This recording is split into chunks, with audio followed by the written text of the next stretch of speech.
Once upon a time, in a small village nestled between dark forests, there was a hunter named Akrugu. He was known for his strength and skill, but also for his greed. Akrugu always wanted to hunt the biggest and most dangerous animals, and he didn't care what it cost. One evening, after a long day of hunting, Akrugu stumbled upon an old, forgotten part of the forest. The trees were twisted, and a cold wind seemed to whisper through the branches. He ignored the chill in the air and pressed on, thinking of all the animals he could catch. Suddenly, he heard a strange noise, like footsteps behind him. Akrugu turned around, but saw nothing. The forest was silent again, except for the wind. He shook his head, telling himself it was just his imagination. But as he walked further, the air grew colder, and a shadow moved in the corner of his eye. Akrugu wasn't scared. He was too proud.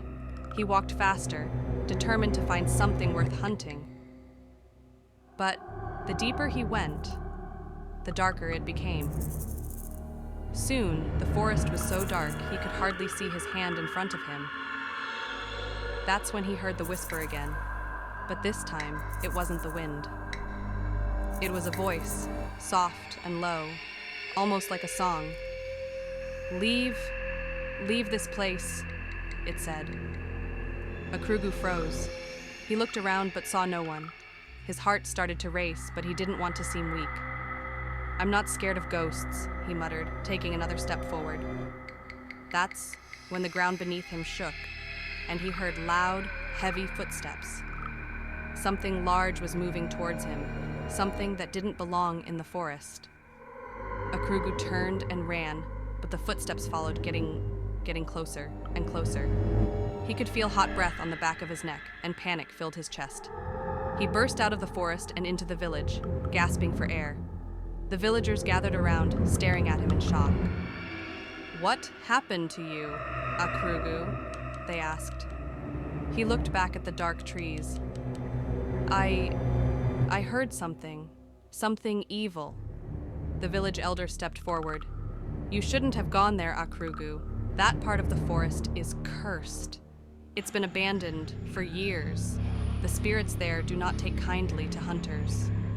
But Akrugu was too proud to listen. That night, he locked his door and tried to sleep, but the whispers returned. "You disturbed us. Now you will pay." Suddenly, the door flew open. Akrugu saw shadows creeping towards him, and before he could scream, everything went black. The next morning, the villagers found his house empty, his weapons scattered on the ground. But there was no sign of Akrugu. Only the wind whispered through the trees, and they knew the hunter had become another lost soul in the cursed forest. From that day on, no one in the village dared to enter the dark part of the woods. They all knew. If you disturb the spirits, they will come for you. And Akrugu had learned that lesson too late.